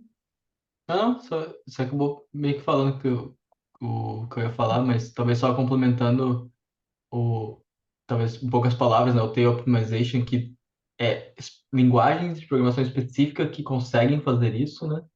Mas ela é até intuitiva, né? Porque, igual você estava falando, você vê que aqui não tem mais nada para você fazer, né? Então, tipo, se você pensar que você está chamando essa função e passando para frente o valor, tecnicamente, a última função que você chamar aqui, qualquer coisa que ela calcular que vai ser esse cara aqui, ele já vai ter o valor final, né? Então, o que o Tail Optimization basicamente é fazer essa chamada aqui de forma iterativa, não em forma de stack, né? Porque lembra da stack? Você tem que ir chamando, chama, depois tem que vir arrancando da pilha, né? Aí tá o problema, você tem que ir e depois tem que voltar. Né? O Tail Optimization, ele faz uma magia negra ali que ele só vai, né? E aí tem a outra parte que como você tem o método void, né? Tipo, imagina se você tá lendo, sei lá, um JSON, você tá lendo a árvore de elementos do HTML e para cada vez que você entra, você faz uma chamada para fora. Você não depende de nada voltando, né? Então, é um void chamando várias vezes a mesma função, entrando mais fundo ali numa árvore, talvez, mas você não depende de nada que está lá atrás. Então, se você for intuitivamente pensar, é uma iteração, né? Só que nas linguagens de programação mais comuns, ainda assim existe a stack que tem que ser desempilhada, né? E é onde o tail optimization que o Nelson está falando é muito interessante, que ele só vai, né? Apesar que a volta é muito rápida, né? Mas você tem esse overheadzinho aí, né? E outra coisa também que provavelmente eu não tenho certeza é que o tail optimization provavelmente ele consegue ir liberando a memória do escopo anterior, né? Já que você não precisa voltar, você pode jogar ele fora, né? Então, bacana. Acho que foi Haskell que a gente tinha visto, né, Nelson? Que tinha uma coisa bem bacana disso. Sim, Mas basicamente eu não manjo nada. todas as linguagens funcionais acho que têm como princípio essa questão do tail optimization, Elixir, F#, Haskell, Mas, como eu estava a dizer, e C++ e C. C não tenho a certeza, mas até onde sei, C++ também faz tail optimization. Há quem diga que o C Sharp também faz, mas não faz. Linguagens que não faz, não. Só não faz. É mito. C Sharp, Java, Python, isso aí, pois temos de ter um uso um pouquinho mais responsável. E, e é isso aí. Bom, se estamos Recursividade em cauda, também temos em português recursividade em cabeça, ou head recursation, que é e no fundo é o quê? É o contrário. Vamos pôr aqui um exemplo. Posso tirar uma Bolas. dúvida sobre o Claro, tail recursion? Ele, força. nesse caso, o tail recursion, ele é odd 1, nesse caso, porque ele só vai? Se fosse a optimização, não, então você fala a nível de espaço ou de memória? Essa é a questão. É uma boa pergunta. Na questão de espaço mesmo que eu estava pensando. Então, se haver optimização, sim. Porque na prática, o que os compiladores que fazem a optimização de tail optimization tendem a fazer é converter a recursão para iteração. Em bom tom da verdade, é isso que o compilador tenta fazer. A partir do momento em que faz isso, transforma em ON. Lá está. Também, gente, eu estou a responder aqui de bate-pronto, pode depender do problema. Estar a responder isto para todos os casos, para todo o problema, estou a cometer aqui o risco de cometer alguma falácia. Mas, em teoria, o que a optimização faz é justamente isso. Tentar converter a recursão para iteração. E é isso que as linguagens funcionais tendem a fazer. Ou quem faz tail optimization tende a fazer. A nível de tempo, respondendo, não vai fazer essa optimização porque você continua a chamar ainda assim. Vamos pensar que há realmente o tail optimization converter iteração. Então, era convertido num for, ou num while, ou num do while, seja o que for, mas ainda assim tinha que passar todas as iterações. Uhum. Logo, espaço pode ser que sim, ou se calhar sim, a nível de tempo, não. Não há milagres aí. Ele vai eliminar a stack ali então, ou Nelson? O objetivo dele é esse? Ah, E Mateus, isso de apenas de uma direção. Mateus, o de tail optimization, eu prefiro deixar para quem sabe explicar. É. O Tiago, para a próxima semana, vai-nos falar mais sobre isso, porque tudo o que eu estou a falar são leituras que eu estudei por muito alto e eu posso Uhum. estar a correr o risco de estar a cometer alguma incoerência no que estou a dizer. Mas, à partida, sim, Mateus. Não, mas não se preocupa assim, não se preocupa com isso assim. É mais no sentido, eu acho que é dentro daquilo que a gente conversou aqui mesmo, assim. Porque assim, a gente estava olhando o modo, o tradicional é o qual? É o linear? Qual que é Você o fala tipo de recursão que você vai passando, você vai dividindo subproblemas, vai empilhando e depois volta li- resolvendo. Isso daí linear. é o, é o linear, né? Aí depois quando você vem com a otimização, pelo que eu entendi, ele já começou de baixo, né? Do tail, e aí já foi subindo resolvendo, já foi sem precisar de fazer esse movimento de dividir os subproblemas e depois Só ir acrescentar uma resolvendo os coisa, subproblemas. Mateus. Só acrescentar uma coisa. Ainda que seja tail aqui, não deixou de ser linear. Você concorda comigo que ainda é linear Entendi, aqui? Porque entendi. é que são categorias que eles estão ao mesmo nível, mas ela pode ser mais do que uma coisa. É tail, mas também é linear, porque o tail diz para Sim, nós, o tail e head, que é chamado antes ou depois. O linear ou tree diz que é chamado uma única vez ou múltiplas vezes a cada recursão. entendi. E interrompi, pode continuar. Não, eu entendi. Não faz sentido assim. É porque pelo que eu vi aqui, ele vai continuar empilhando, na verdade, né? Só que ele vai resolvendo, né? À medida que ele vai fazendo isso, ele já vai resolvendo. As outras não, precisa da volta, né, para resolver, né? Pelo que Em eu entendi, teoria, aquele sim. accumulator, accumulator ali, por exemplo, o fatorial 5, eu teria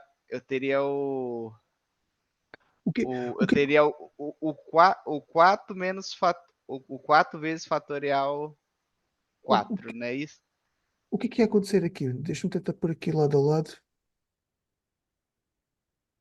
Os dois fatoriais. Vamos pensar que temos as duas técnicas de fatorial. esta e esta.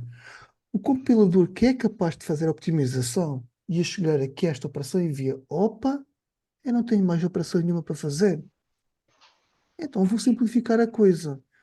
Aqui ele não tem como, porque, opa, ainda não sei o meu valor de N, na verdade, porque N está a ser passado por esta, por parâmetro. Oh, então Sim, eu vou ter que dar aqui entendi. vou ter que aguardar aqui na stack. No fundo é isto. Eu sei que não tenho mais operação nenhuma, ou, neste caso aqui, e eu sei que tenho que fazer mais uma operação. E, gente, sendo isto, e agora vou ter. Ou isto é igual. Eu tenho mais uma operação para fazer. Não é o facto de ter posto a recursão para a direita ou para a esquerda, ou chamada de recursão, que mudou a coisa. É o facto de ter esta operação para fazer, que é o resultado da recursão vezes o valor de parâmetro, ou outra coisa qualquer. Sim, entendi. Não, para mim tá claro agora, sim, nossa. Tá. Por, qual é a última operação de todas a ser executada aqui, Mateus? A multiplicação. Porque você primeiro precisa saber o resultado desta recursão que aqui está, em qualquer um dos passos. E aqui não, porque você mandou com técnicas mais sofisticadas, mas você mudou por parâmetro. Diz: olha, já está aqui, toma, já está feito esta parte de trabalho. O jeito Sim, que eu achei legal de visualizar isso aí, Matheus, é assim, tipo, cadê meu bagulho? Imagina que você tem, esse cara aqui é a sua primeira função, né? Então, tipo, o seu 3, né? Daqui você tem que chamar um outro cara, que seria o seu 2. E aqui você vai ter que chamar outro cara, talvez o seu 1. Percebe que dessa forma, você só consegue se livrar do 3 a partir do momento que você se livra desses outros. Então, o 3 ainda sim, existe até você eliminar todo mundo, né? O que tecnicamente o, a otimização te permite é você, em vez de fazer dessa forma, você, na verdade, fez isso aqui, né? Então, daqui você vem para cá, daqui você vem para cá. Então, tecnicamente, sendo que você não precisa do retorno, você concorda que você pode vir aqui e eliminar esse cara, porque ele já não tem uma referência a nada. E já passou a bola pro próximo. Então, você elimina esse cara, passa a bola pro próximo. Não tem essa dependência de escopo. E aí sim, também é por isso que, tecnicamente, aí, igual o Nelson falou, estamos pisando em território de águas desconhecidas, é que é onde você tecnicamente possibilita essa otimização de memória, de liberar recurso e coisa e tal. E por isso que funciona iterativamente, né? Porque você está ignorando o que está para trás, porque você já passou a informação para frente, o que aconteceu, aconteceu, fala para frente, né? perfeito. Só Entendi. curiosidade, gente. Alguém que está aí, trabalha diariamente ou tem experiência com funcional, se puder nos dar aqui alguma ajuda, gente, bem-vindo. Assim, mas principalmente depois desse desenho aí, e foi o que eu tinha entendido assim mesmo, né? Foi mais ou menos aquilo que eu tentei expressar ali um pouco mais cedo, né? Sei lá, naquele exemplo de fatorial de 5, né? Que no caso linear ali, eu teria a referência dos subproblemas, né? Que seria, sei lá, depois ia ser 4 vezes o fatorial de 4, 3 vezes o fatorial de 3, né? Até você conseguir descobrir qual é o valor ali de cada fatorial, de cada stack daquela ali e ir voltando resolvendo, né? O resultado das outras. E do lado de cá, não. Do lado de cá, do lado da otimização, você você vai passar a referência e o seu e o seu valor ali atual ali, né? Então assim, você vai passar o que você tem ali para o próximo tentar resolver, e aí o próximo vai acumular aquele estado.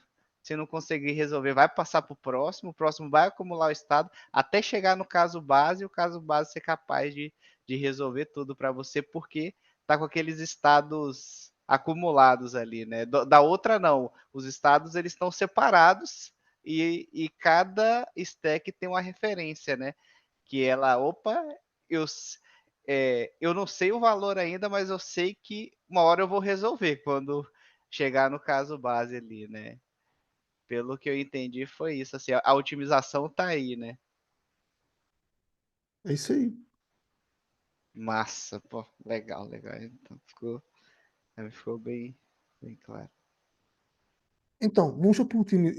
Não é o último, mas das recursões diretas. Qual é o outro exemplo que nós temos? É o head, a recursividade no fundo de cabeça, em português. Que é o quê? É a primeira operação a ser chamada. Simples assim. Enquanto na recursividade de cauda é a última operação, aqui será a primeira. Se a gente tiver um exemplo também aqui está um exemplo de inversão de uma string. Basicamente, o caractere que é o último passa para primeiro e o penúltimo para o segundo e por aí vai. E o mesmo exemplo que nós temos aqui, exatamente igual a na inversão de uma linked list. Ponto importante. Eu disse a primeira operação. A primeira operação a seguir ao caso base. Porque na verdade não é a primeira operação, mas é a primeira operação a seguir ao caso base. Porque no fundo, o que é que nós podemos dizer isto em linguagem mais corrente, nós que trabalhamos se calhar em aplicações line of business? Este caso base, nada mais, nada menos é do que o nosso guardrails, que nós colocamos no nosso código para impedir fazer algo menos bom para o nosso código, basicamente. Ou aquela técnica fast validation, ou sai quando assim que possível. É isto que está aqui um caso base. Simples assim. Bom, Esse reverse linked list com recursão, eu acho que é um dos problemas que mais buga meu cérebro na hora que eu tento ler ele. Ele é simples, mas na hora que você fala assim, tá, deixa eu desenhar ele, porque realmente está acontecendo. Minha cabeça dá três nós seguidos. Eu não consigo. Eu preciso concentrar muito para poder fazer sentido desse next, vários nexts aí.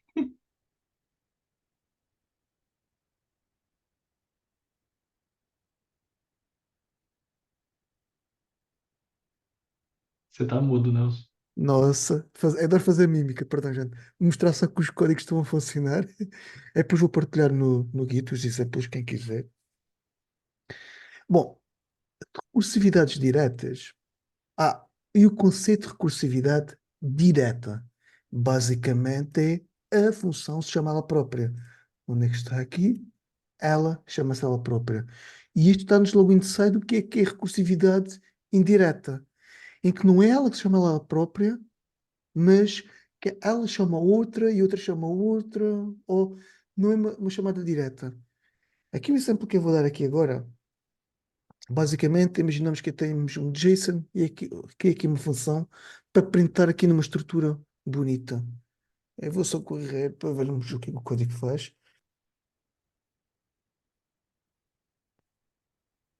Basicamente, eu tenho aqui um JSON e vou imprimi-lo aqui.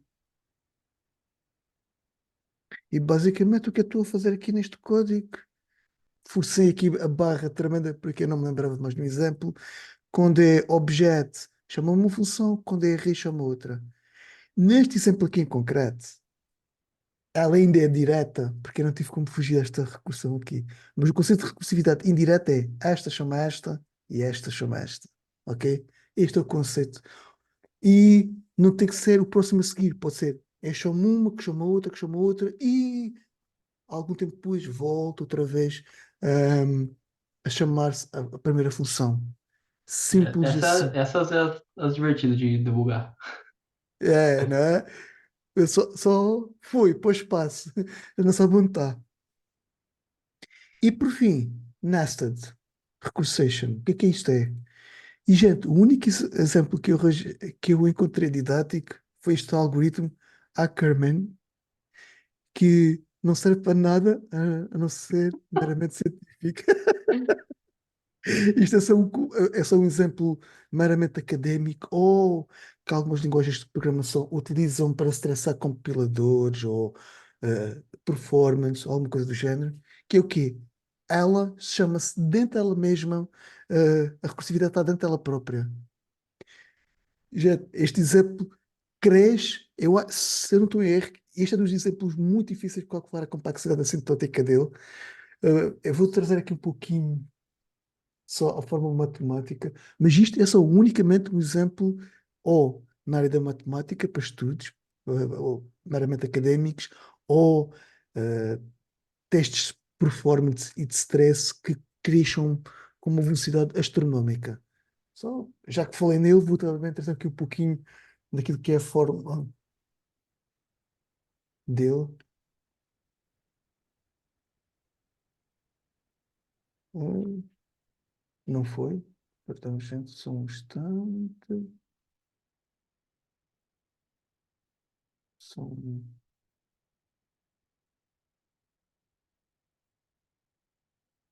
copy. Ok. No fundo, aquele algoritmo, e só por isso a gente já consegue ver como é chatinho, ainda que seja uma forma muito simples, é muito chatinho calcular a complexidade assintótica dele. E o que é que quer dizer com isto?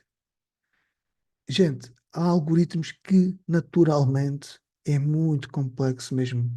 Por muito simples que seja o algoritmo, é mesmo muito chato de calcular a complexidade da sintática deles. E aqui estamos a falar de um algoritmo que tem poucas linhas de código, mas vai haver alguns que simplesmente a gente acredita no matemático que calculou aquilo, ou que na framework nos diz, e só vai, só acreditam. É interessante nós treinarmos com este approach com algoritmos mais simples para quando nos falar, olha, tem complexidade assintótica X, nós sabermos se é eficiente para o nosso problema ou não, mas há casos que a gente só simplesmente acredita. Nós não temos que explorar isto até à, à centésima casa decimal. Depende da área que vocês estão a estudar, né? Bom, Acho acho que a que gente. o ponto importante da recursão que é legal treinar e justamente os problemas mais simples ajudam é criar na cabeça, né, fazer esse exercício de, na imaginação, você fazer recursão na sua cabeça, né? É um exercício bacana porque, às vezes, o código é muito simples, mas para você fazer sentido dele, demanda um pouco mais de energia do cérebro, né? Então, é muito interessante na recursão, e aí isso vai ficar muito mais claro quando a gente começar a entrar nas próximas técnicas, né? Que é de andar nas árvores, andar em grafo, né? O backtracking, da programming, todos eles, se você tiver com esse músculo da imaginação de como a recursão vai acontecer, vai facilitar muito na hora de desenhar o problema ou até pensar na solução, né? Só encaixando com o Fernando trouxe. Sim, a gente às vezes temos que fazer um pouquinho na confiança. Por exemplo, uma coisa que é muito recorrente no Java é quando você faz lá F12 na função ou naquela estrutura de dados, dizem logo que esta estrutura de dados tem complexidade assintótica tal. Alguém muito inteligente implementou aquela estrutura de dados, o algoritmo, com a maior eficiência possível e dá-nos de mão beijada qual é a complexidade assintótica. Acho que nesses casos do dia a dia é, é contraproducente nós estarmos a tentar olhar lá nos meandros do algoritmo, a tentar nós decifrar se aquilo é verdade ou não. É só acreditar. Uhum. Ou se não diz lá, apertando o F12, na documentação, certamente, se for uma framework a sério, ou uma linguagem a sério, vai-nos dizer isso em algum momento. E aí é importante, sim, nós treinarmos isto principalmente para nós podermos saber avaliar qual que é melhor uma ou outra, colocarmos em ordem de magnitude. Mas acho que é isso aí. Gente, caminhando aqui um pouquinho, não sei se querem acrescentar mais alguma coisa. Já estamos a caminhando aqui para os finais. Bom, então agora trazendo aqui para nós alguns exemplos onde a recursividade está muito presente. Algoritmos. O famoso DFS, a navegação no fundo com a técnica DFS, acaba por ser um dos exemplos. Técnicas de dividir por conquistar, como algoritmos mais avançados como o Quicksort, o Merge Sort ou o Binary Search, numa das encarnações do Binary Search, que nós vimos que pode ter duas implementações ou outras mais. Dynamic Programming, Backtracking e outros algoritmos mais que a gente pode aqui enumerar. São alguns exemplos, inclusive daqueles que nós vamos abordar e alguns que já abordamos. Algoritmos clássicos como é mais um daqueles exemplos que não serve para coisíssima nenhuma a não ser brincar. A famosa Touhahoi, ou como se pronuncia isto, que para quem não está familiarizado com o que é esta brincadeira, vamos só trazer aqui em perspectiva. É este joguinho de tirar um disquinho um a um para o próximo pin e conseguir colocar este montinho, esta pirâmide, no pin da direita. Basicamente, serve para nada, a não ser brincar. Mas é um exemplo clássico da recursividade. E mais, o que é que nós podemos explorar aqui? Por exemplo, o exemplo, como o Giovanni trouxe há pouco, ler um XML ou ler um JSON. Em cada node nós avaliamos o próximo node. Acho que conseguimos utilizar isso. Ou, por exemplo, cada vez que a gente entra numa pasta, nós temos novamente o mesmo shape, que é pastas e ficheiros. Entramos na subpasta, pastas e ficheiros, e por aí vai.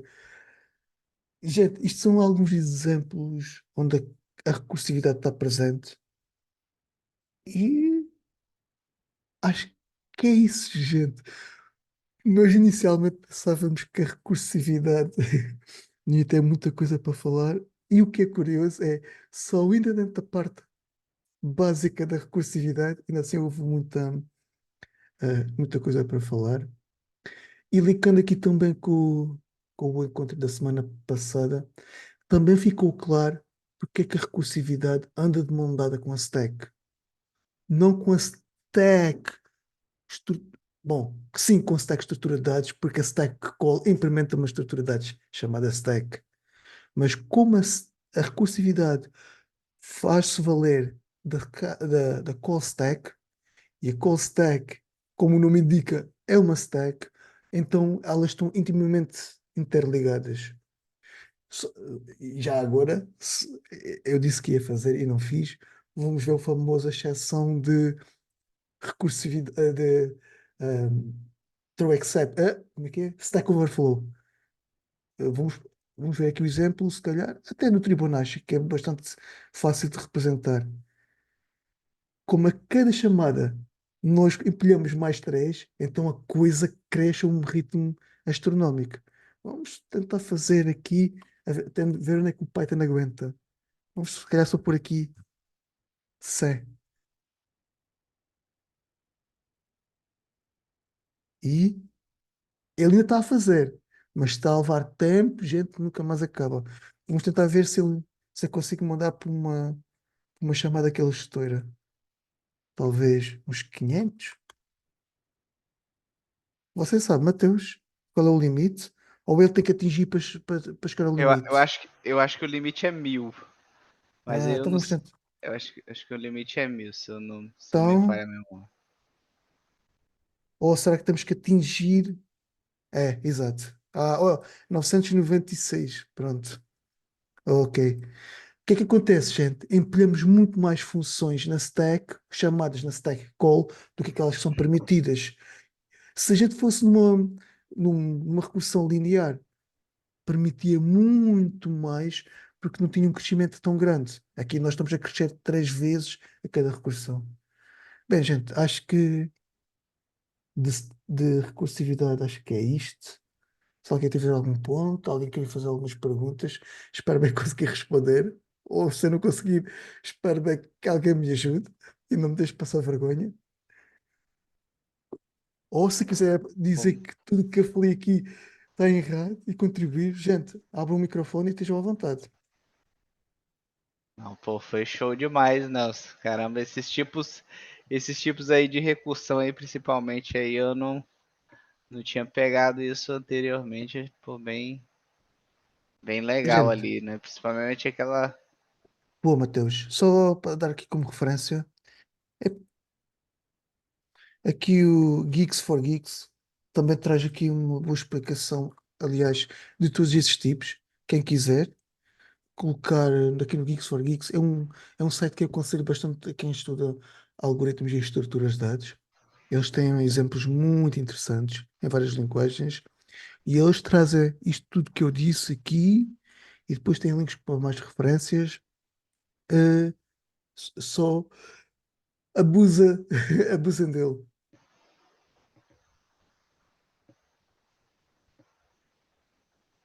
Opa, Pô, bacana. bacana, bem legal. E, Mateus, linkando com o que você disse, essa é a parte interessante dos encontros, que é aquela parte, há coisas que eu não sei que não sei, simplesmente. E Exato. a gente tem esta discussão saudável, porque o que é que pode sair daqui? Vou falar de uma coisa muito sofisticada e não é percebida à primeira, mas você já sabe que existe e você vai pesquisar por si próprio, ou então eu tive a sorte de explicar tão bem que você percebeu à primeira. Não, e assim, e às vezes a gente até utiliza, que se eu não me engano, a gente utilizou esse approach aí para resolver algum problema do LeetCode no passado, só que eu não sabia que era esse nome aí, né? Que a gente foi levando o estado, né, a cada subproblema ali, né? A gente não deixou subproblemas, não deixou subproblemas independentes ali, né? A gente foi levando o valor, né, a cada resolução de subproblema para frente, né? O que resulta naquilo que o Giovanni falou, né? Pô, eu estou levando o valor, né, ali, então eu já resolvi, o que está para trás não me importa mais, eu não preciso voltar, né? Quando eu chegar no final disso aqui, eu já vou estar com o resultado. E se eu não me engano, a gente resolveu algum problema disso, que eu me lembro que eu acho que foi até um que eu, que eu, que, que eu estava tentando entender, justamente acumulando o trace ali do nosso caminho na recursão.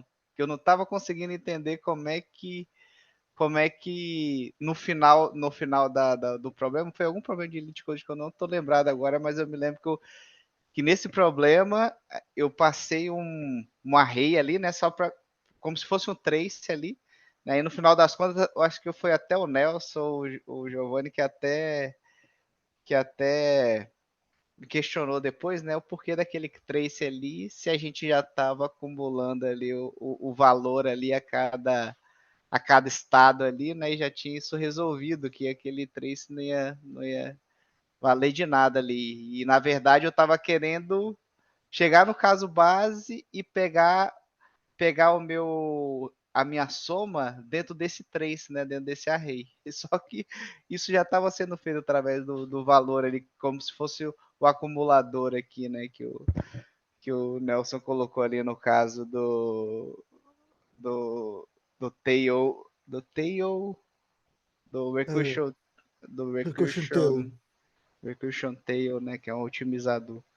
Né, e aí agora me lembrou, assim, veio na memória esse caso, assim, né?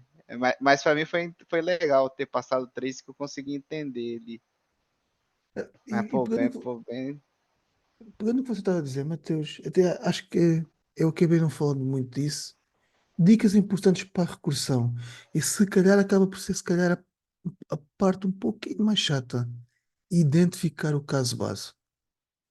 Vamos desmiuçar o que é o caso base. É aquilo que o nosso algoritmo consegue responder de bate-pronto. Eu sei sem recorrer à recursividade. E é o que está aqui. Toda o caso base é uma resposta direta.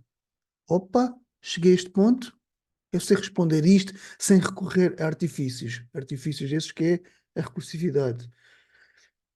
Só que, bom, aqui eu já trago exemplos todos desmiuçados e exemplos simples. Às vezes, identificar o caso base não é a tarefa mais simples.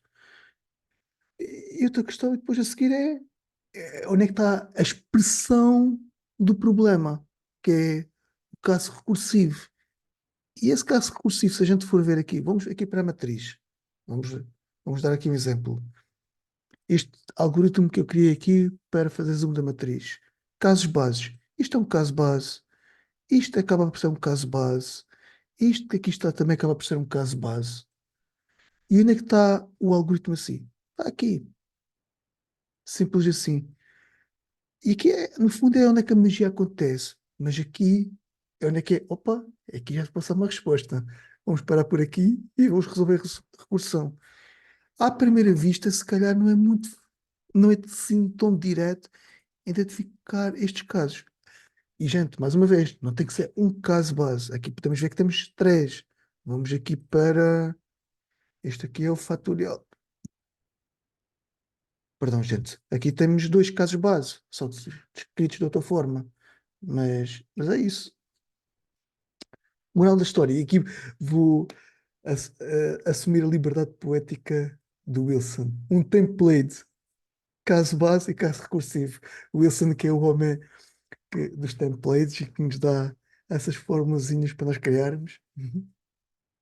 Nelson, faz só uma alteração aí, aí a gente fecha. Remove esses dois comparação e coloca n menor que 2 retorna n. Você diz onde? Desculpe. Não, não, não nesse. Vai no teu Fibonacci. Ah, No Fibonacci. Esse aí Fibonacci. não. É. Ou esse aí também, né? É, esse Ok. caso teu, só um if com n menor ou igual a 2, Boa. menor que 2. Sim, Pelo entendi. Fibonacci que não dá certo, não. É. Dá para este, mas você não consegue eliminar este, porque a resposta para ele é zero e para isto é um.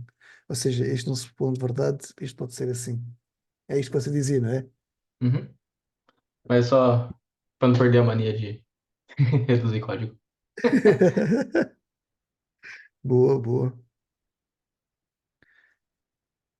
O, no livro Grok Code tem até um jeito bem didático lá, né? Que ele explica Hum, sobre isso, né? Que até o exemplo lá de você conseguir lotear, né? Uma fazenda lá, se eu não me engano.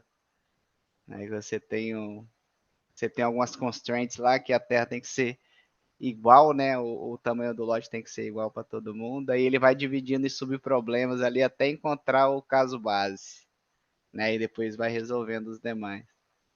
só, já que o Mateus falou, alguns livros interessantes sobre algoritmos e estruturas de dados. Temos aqui o que o Mateus estava a falar, não é? É isto, não é, Mateus? E temos Ele o mesmo, ele famoso, mesmo. e temos o famoso que o Luís estava a falar antes, crack, code, opa, interview. Também um livro bem bacana para quem quiser estudar um pouquinho mais. Fica aí as dicas para quem quiser. E o Geeks for Geeks. E claro, a nossa comunidade e a nossa playlist, que aí é o melhor sítio. Modéstia à parte. Brincadeira, gente. Gente, isto acho que foi os nossos encontros começaram por estudar algoritmos, antes até do nosso encontro de DD. Foi este o primeiro, não foi? Ou foi DD primeiro? Eu acho que foi também no design primeiro. Foi? Foi, Ok. foi Mas também. foi tão lá longe que já dá para confundir. E, e, e só para falando um pouquinho da nossa comunidade, um bando de malucos que gosta de estudar isto semanalmente. Na comunidade, nós temos esta mania louca de resolver o problema do lead code e desafiarmos a nós mesmos e uns aos outros. Por isso, é mais um argumento para entrar lá na nossa comunidade. Mostra aí o Ah, seu streak, Nelson, só para incentivar a galera. o que é o Eu lead sei que você, code? eu sei que você tá em dia.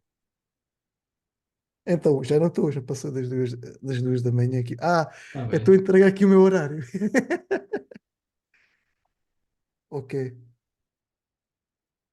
Opa, temos um Marte hoje. Boa. Então, você disse para ver o.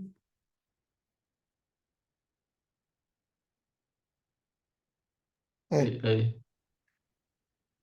É, a meta de vida é ser igual o Nelson. sem vida, é o que você diz. Não, mas é isso, gente. Eu acho que, hum, tirando a questão da meta, é A ideia é nós conseguirmos treinar o músculo. Porque isto é como ir ao ginásio. Se nós não treinarmos o raciocínio para algoritmos não é uma coisa assim tão simples quanto isso. E não é uma coisa que nós, que nós fazemos assim com toda a frequência, se calhar, no nosso trabalho.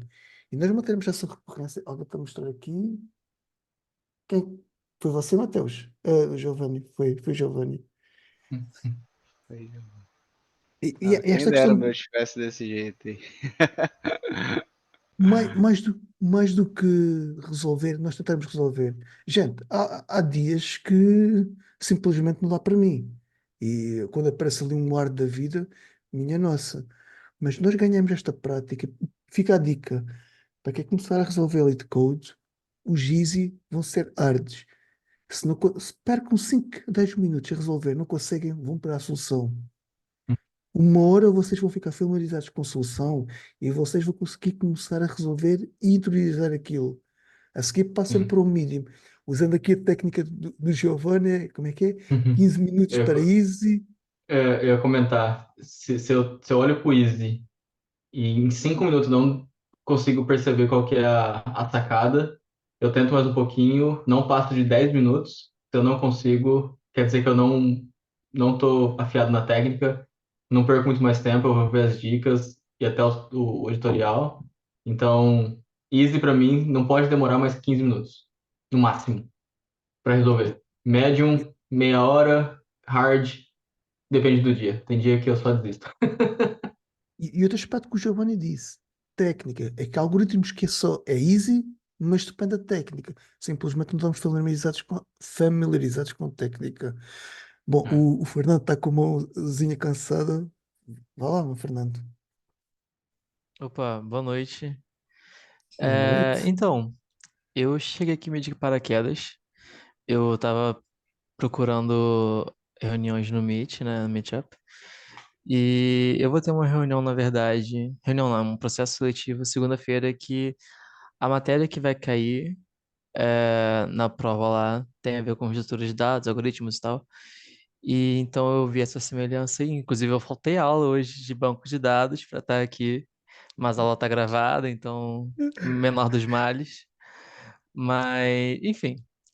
E assim, eu inclusive hoje estava estudando essas questões aí, mas não era no LeetCode, era no concorrente, o Code Wars.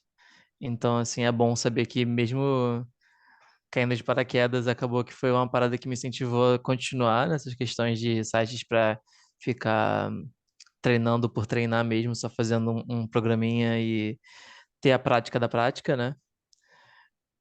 Mas eu não sei, não entendi muito bem como que funciona o grupo, tipo, são reuniões que os temas são pré-definidos e aí nisso tem essa já senioridade das conversas, tipo, assim, eu acompanho em parte, até porque a minha faculdade ela é bem mais ah, um compilado de coisas práticas do que essas partes mais teóricas, então assim, eu comprei até livros sobre estrutura de algoritmos, estrutura de dados e algoritmos.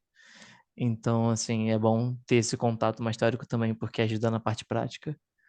É, só não entendi muito, só queria, tipo, que vocês falassem um pouco como é que é a abordagem do grupo em si, né? Boa. Primeira questão é: você é livre para perguntar, seja o que for, a hora que quiser, quando quiser. O tantantana é seu. Você está aqui ao mesmo nível que nós. Essa é a primeira questão. E nós, só falando um pouco da nossa motivação, porque deste que nós chamamos o nosso Zero to Hero, foi justamente porque você falou, Fernando. É focar, dar um caminho das pedras para conseguir chegar a esses processos seletivos com alguma bagagem, eh, com alguma um traquejo, com alguma agilidade. E o que nós sentimos muitas das vezes, porque, como nós estamos a falar anteriormente, nós já viemos nesta recorrência semanal de encontrar para resolver problemas de lead code há bastante tempo. Mas nós conhecemos, alguns de nós, de outros cursos bem mais avançados, já vão num nível mais avançado, e nós quisemos fazer um off-topic, ou um, um offline só nosso, falar sobre algoritmos e estruturas de dados, mas abrimos para qualquer pessoa poder entrar. Só que o que é que acontecia? Quando nós abordávamos coisas como Dynamic Programming, como DFS, BFS, TRUIs, graves, nós sentíamos que as pessoas ficavam perdidas. E o que é que nós pensamos a fazer? Então, nós também, e isso é outra. O Wilson não está cá hoje, mas o Wilson também é uma pessoa que está sempre presente connosco.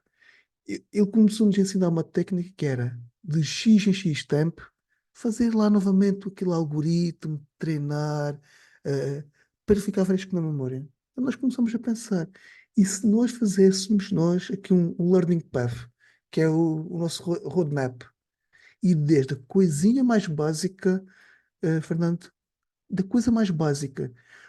Arrays porquê? Porque é base para muitas estruturas de dados. Strings porquê? Porque nós operamos muito em strings e elas têm uma representação na memória. Linked list porquê? É mais outro layout fundamental. Estamos a falar de coisas muito, muito, muito básicas. Se nós vamos ver aqui o nosso encontro, só que nós fazemos um deep dive no encontro. 2 horas a falar sobre linked list ou array. Nós temos criatividade que nunca mais acaba. E para quê? Mesmo para conseguir treinar e trazer o caminho das pedras. Eh, Essa é a motivação e nós temos este roadmap definido, Fernando, porque foi aquilo que nós vimos por experiência própria. Se nós formos, por exemplo, aqui ao Lead Code, fica também a dica. O Lead Code tem, tem ali um desafio bastante interessante que é o Elite Code 75, que basicamente também tem uma espécie de roadmap definido, vai desde as estruturas mais básicas, com exemplos mais básicos, e ele próprio forma um caminho das pedras. O nosso também foi um pouco inspirado nisso, e outras inspirações como o Unicode e outros improvements que nós fizemos pelo caminho. Bom, respondendo direto à pergunta, esta é a motivação. Nós trazemos um tópico pré-estipulado para ser o tema de discussão para focarmos num problema, senão a gente dá uma viajada louca. E na comunidade, se você tiver alguma sugestão ou alguma ideia ou alguma coisa que você acha que devia ser visto primeiro, é dizer que nós estamos todo o gosto em adaptar alguma coisa do género. Agora, responder ao processo seletivo. E aqui fica uma dica do Nelson. Ahm, Normalmente os processos seletivos, Fernando, não duram mais que 45 minutos, 1 hora. E dependente da posição para que você vai, eu não sei se você vai para Junior, Senior ou Staff Engineer ou alguma coisa, mas o que é que acontece? Em 45 minutos, 1 hora, não é muito fácil, não podem vir com um algoritmo muito sofisticado. Porque, e não é visto à letra o que eu vou dizer, mas, por exemplo, um palíndromo ou se calhar ali navegar numa matriz ali mais simples, são as coisas mais recorrentes. Se calhar em teoria, num, num processo seletivo, aparece aqueles os easies da, do lead code. Dificilmente você vai ver num processo seletivo alguém lhe a perguntar, se calhar, hum, computação binária, a menos que você vá para um processo seletivo para desenvolver um banco de dados. Provavelmente aí, ou aí se calhar vão para outras galáxias. Mas em teoria, eu acho que o avaliador que está do outro lado não vai poder pôr algo extremamente sofisticado. Atenção, e eu aqui falo para a minha experiência própria, dos processos que eu passei, porque o que é que ele quer mais avaliar? É se calhar começa com uma versão do algoritmo mais básica e outra coisa que tende a acontecer é os processos estão num algoritmo muito simples e depois tem vários follow-ups. Vamos pensar que, e isso acontece até muito no lead code, que é o quê? O algoritmo você resolver um easy é muito simples, mas ele tem versões mais optimizadas de resolver. Exemplo, vá. Você resolve algo com uma complexidade de tempo eh, quadrática, mas o LeetCode diz-lhe assim a seguir: olha, mas agora tenta resolver com complexidade linear. Ou seja, ter um approach mais sofisticado. Isso pode ser algo, se calhar, que apareça num, num processo seletivo. Dou-lhe uma abordagem simples, você resolve rápido, dou-lhe um follow-up a seguir e depois dou-lhe se calhar ali mais outro follow-up. Isto diz porque é que eu acho que não pode ir para algo muito sofisticado. Não sei se alguém quer acrescentar mais alguma coisa a nível de experiência, de processos seletivos que fizeram, ou se de alguma forma respondeu o que você perguntou, Fernando. Respondeu sim. Assim, eu já não esperava que tivesse essa complexidade toda, né? Até porque, assim, respondendo a tua pergunta, é para nível de estagiário. Então, assim, Hum, eu acredito que não deva chegar nem na pontinha do pé do que vocês comentaram hoje aqui. Então, assim, realmente foi bom para ter o contato, mas eu não acredito que seja algo que eu vá ver ainda, tipo, essa semana, entendeu? uhum, concordo plenamente. E, Fernando, venha para a comunidade, e a gente fala diariamente sobre o assunto. Todas as perguntas são bem-vindas e é isso aí. Ficamos bem contentes que o Meetup está a trazer pessoas novas. Isso é bem bacana. Então, Muito. eu até gostei, assim, da eh, comunicação, né, dos integrantes. Eu achei bem legal o nível de enfim, parece que é uma reunião de amigos mesmo, né? Tipo, daria pra fazer uma happy hour aqui tranquilamente. Uhum, uhum. Mas, assim, eu só não garanto muito que eu vou estar ativo nas reuniões ao vivo, porque eu vou ter aula, né? Então, assim. Claro, claro. Mas eu devo ser mais. Devo interagir mais pelo Discord, que eu já entrei também no servidor. Boa, boa, boa. Bem bacana. É isso aí. Ô Nelson, pra deixar para depois deixar o tempo aberto aí pra gente bater um papo, você quer fazer o fechamento só para encerrar a gravação? Então vamos lá, gente. Acho que respondemos a todas as questões. Ahm, Fazendo aqui o encerramento. Gente, segundas-feiras também temos mais uma reunião, que é o nosso Clube do Livro, e isso aí é oficialmente o Clube do Livro, onde falamos de System Design Interview.